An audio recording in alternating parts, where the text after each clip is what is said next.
الفردوس نزلا بسم الله لا يثر مع اسمه شيء في الأرض وهو سميع عليم. Sadaqallahu ladin.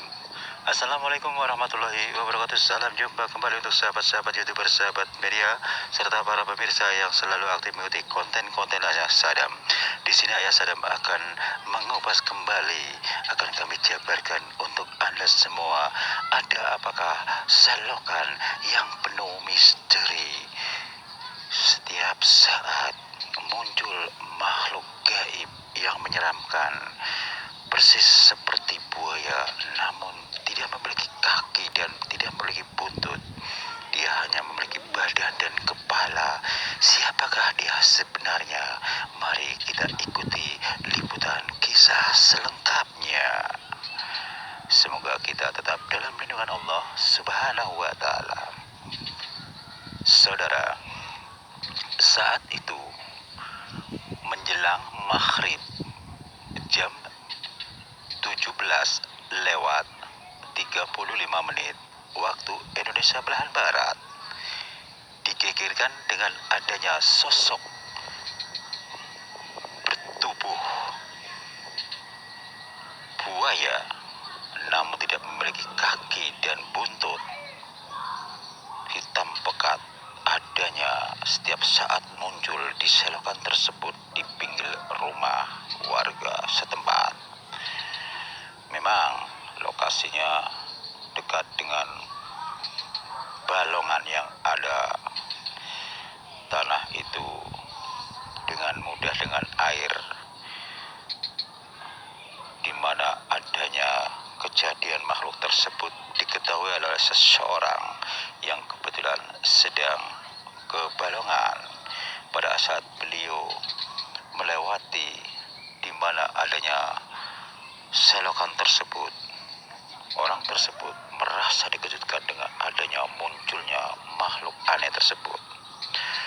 Tiba-tiba makhluk aneh tersebut berenang mengejar si bapak yang sedang berjalan sebagai saksi utama. Lantas si bapak itu, katakanlah, bukan seorang bapak biasa, tapi bapak luar biasa yang memiliki kekuatan gaib, dan beliau sudah terbiasa meruqyah seseorang. Disitulah si bapak kembali membalik badan menghadap si buaya yang sedang mengejar. Lantas sesepuh, katakanlah manusia tersebut yang julukannya sesepuh orang setempat, beliau mengatakan, "Assalamualaikum warahmatullahi wabarakatuh." Si buaya tiba-tiba berhenti, tidak mengejar kembali. "Siapa kau sebenarnya?" kata saksi utama mengatakan demikian. Lagi-lagi si buaya itu memainkan air sambil renang berputar-putar. Dia tiba-tiba tertawa. Lantas dia berbicara, "Hei manusia, saya penunggu di sini." Lantas saksi utama si bapak yang sebutan dengan nama sesepuh mengatakan, "Siapa kau sebenarnya? Ceritakan sebenarnya." Wujud buaya tapi tidak memiliki kaki dan tidak memiliki buntut. "Saya adalah rajanya buaya gaib yang ada. Saya senang bermain-main di selokan ini," kata si buaya mengatakan demikian. Lantas sesepuh kembali berbicara, "Apa tujuan Anda tinggal di sini? Bukankah Anda tahu, sekalipun ini selokan, tapi sebelahnya adalah rumah penduduk. Perlu kau ketahui, selokan ini sebelahnya adalah juga rumah. Pasti orang akan merasa tidak nyaman dengan adanya kehadiran Anda." Lantas si makhluk tersebut menjawab, "Saya hanya bermain-main di sini baru beberapa hari. Lagi pula saya tidak pernah memperlihatkan kepada manusia, hanya engkau kebetulan sendirian saya perlihatkan." Lantas dilanjutkan kembali seorang sesepuh, "Kamu belum menjawab, apa tujuan Anda kemari?" Lantas si buaya itu lagi-lagi tertawa, "Saya adalah Ada pemiliknya, saya punya majikan.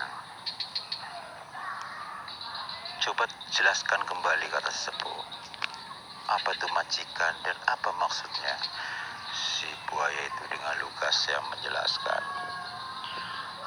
Bos saya adalah orang terkaya barangkali hampir seluruh masyarakat yang ada di situ. Dia yang paling hebat. Lantas sesepuh mengatakan, apa hubungan kamu dengan majikan kamu dan dia kaya? Lagi-lagi si buaya itu tertawa. Sayalah anak buah yang selalu mencarikan uang buatnya. Dia cukup duduk ongkang-ongkang, saya yang mencari uang. Bisa kau jelaskan, kata sesepuh. Cara cari uang gampang. Tinggal ngambil aja di rumah orang-orang kaya. Saya adalah tidak lepas penunggu Gunung Dieng, di mana adanya tempat bukit berada sebagai tempat orang memperkaya diri, tidak lepas dari bangsa ngiprit. Kebetulan majikan saya, dia lebih suka berwujud seperti saya ini. Siapapun yang ingin ngiprit dengan keniatan mereka, tergantung mereka maunya wujud apa. Misalnya seperti majikan saya, inilah wujud majikan saya. Kalau saya dibunuh, majikan saya yang meninggal, karena saya tidak lepas dari nyawa majikan. Lantas si sesepuh mengatakan, berarti kau sama saja mengancam lingkup kami. Kamu baru saja bicara mengambil uang, sama saja pencuri. Enak saja, lebih baik kau hengkang dari tempat ini sebelum saya mengubah keadaan. Lantas si buaya itu tertawa lagi dan marah. Hai manusia, kenapa saya mau diusir? Saya lagi senang-senang di sini. Lantas si sesepuh mengatakan, kau tidak akan pernah bisa tinggal di sini. Saya akan paksa kau pindahkan di mana kamu tempat di Gunung Dieng berada. Seperti yang kau katakan, bahwa tidak lepas dari bangsa orang-orang yang kerjaannya ngiprit. Kamulah salah satu makhluk gaib yang ada di Gunung Dieng. Nyalah dari tempat ini, kata sesepuh mengatakan demikian. Manusia, ternyata kamu punya nyali ya. Coba kalau bisa ngusir saya, kata si buaya aneh mengatakan demikian.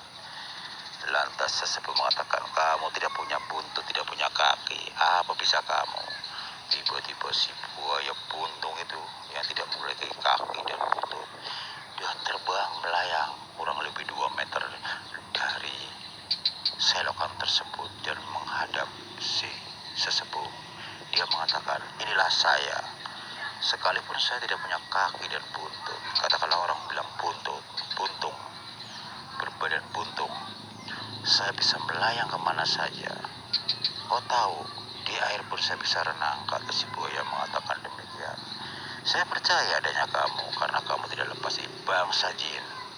Kebetulan kamu punya peranan buaya buntung yang selalu kerjanya mengecoh manusia untuk menjadi pengikutnya supaya orang kaya dengan cara ngiprit. Lagi-lagi si buaya itu tertawa. Manusia, yang seperti itu enak. Saya senang kalau ada manusia mau dikerjain gue supaya jadi pengikut gue, kata si buaya mengatakan demikian. Lantas sesepuh mencoba mengambil satu helai daun rumput yang ada di lingkupnya. Dilemparkan, rumput itu menjadi besar dan berubah panas. Dilemparkan ke si buaya buntung. Si buaya buntung teriak. Dengan adanya rumput yang dilemparkan, membuat si buaya terlempar jauh dan kepanasan. Wahai manusia, kurang ajar ya, ini hanya sebuah daun rumput. Kok bisa besar begini, bisa terlempar saya, panas lagi, hebat. Siapa kau sebenarnya, kata si buaya buntung mengatakan. Lantas si sepuh dengan lugas mengatakan, ini peringatan. Sekarang juga kau hengkang dari sini, jangan kembali ke majikan kamu. Lantas, enak saja, kata si buaya buntung. Lantas si sesepuh ingin menyudahi, ingin memanggil orang yang dikatakan si buaya itu adalah majikannya. Begitu si buaya dikerjai, ditarik oleh gerakan tangan sesepuh, dia melayang berhadapan dengan sesepuh. Lantas si buaya itu didorong oleh gerakan tangan sesepuh, dia langsung terbakar.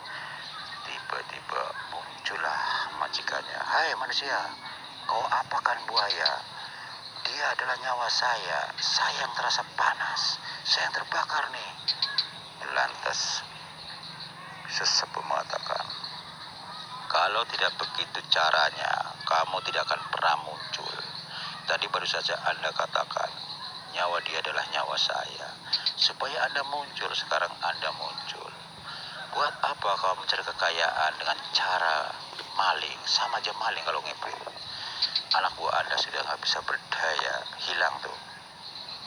Dia kebingungan, karena baru saja kelihatan tapi tiba-tiba menghilang karena sudah dipindahkan langsung ke Gunung Dieng yang ada oleh sesepuh. Lantas si orang pengibrit mengatakan, kamu reseh, baru kali ini ada manusia yang berani mengganggu, mengusik adanya saya. Saya adalah orang terkaya di lingkungannya, orang segan kepada saya.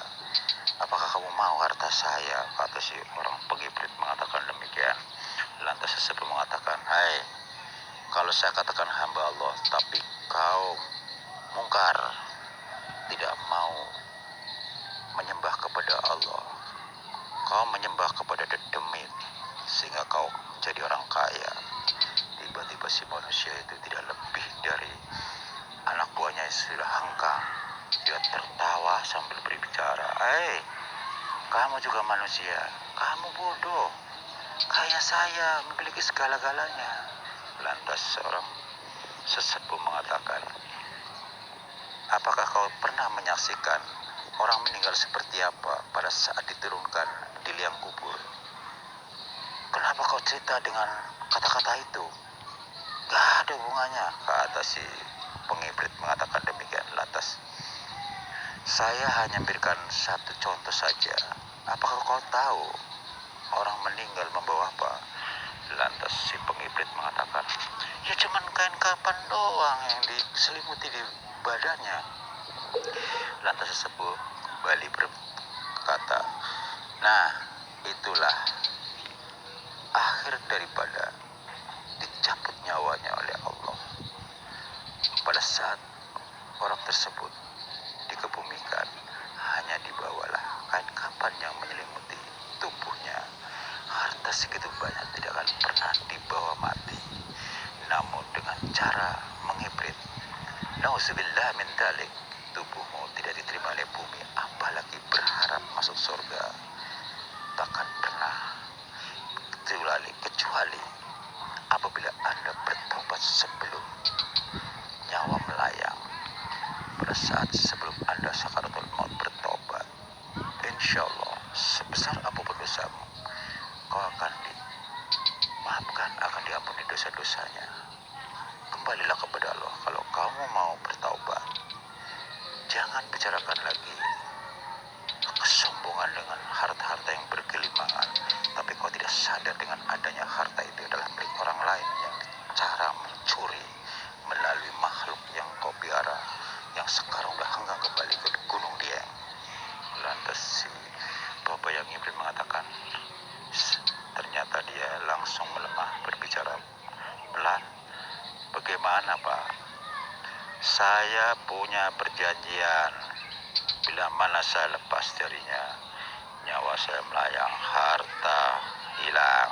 Kata si orang tersebut, saya nggak mau, nanti saya lebih miskin daripada yang sebelumnya. Lantas si Ustadz, katakanlah seorang sesepuh mengatakan, kalau memang benar-benar kamu mau bertobat, tobatan nasuha, saya akan membantu Anda supaya kau lepas dari hubungan masalah gaib. Anda, harta Anda akan aman. Insya Allah, kata si sesepuh mengatakan demikian. Lantas orang tersebut mengatakan, apakah kau bisa menjamin, buktikan adanya? Lantas sesepuh mengatakan, saya akan membuktikan kalau kamu mau bertobat, saya akan ruqyah Anda sekarang juga, supaya Anda terpisah hubungan dengan hal-hal gaib yang ada. Lantas disitulah seorang sesepuh mendekati orang tersebut, disentuhlah kepalanya oleh satu telapak tangan kanan oleh sesepuh.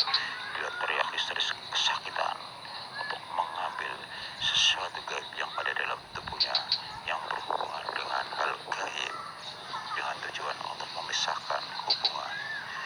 Disitulah orang tersebut merasa lemas dan bingung. Lantas si sesepuh mengatakan, Bapak udah baik kan? Alhamdulillah baik Pak, tapi saya lemas. Itulah gunanya saya meruqyah Anda. Anda sudah aman terlepas dari hal-hal gaib. Anda akan aman. Kembalilah ke rumah Anda. Anda akan buktikan apakah harta Anda masih ada atau sudah menghilang. Lantas orang tersebut masih penasaran. Pak, betulkah? Gak ada sesuatu yang akan datang ke rumah saya, menyambut nyawa saya termasuk hartanya. Insya Allah, saya akan bantu Anda. Saat inilah Anda sudah aman. Anda sudah saya ruqyah. Kembali kepada Allah. Apakah Anda sebelumnya melakukan sholat?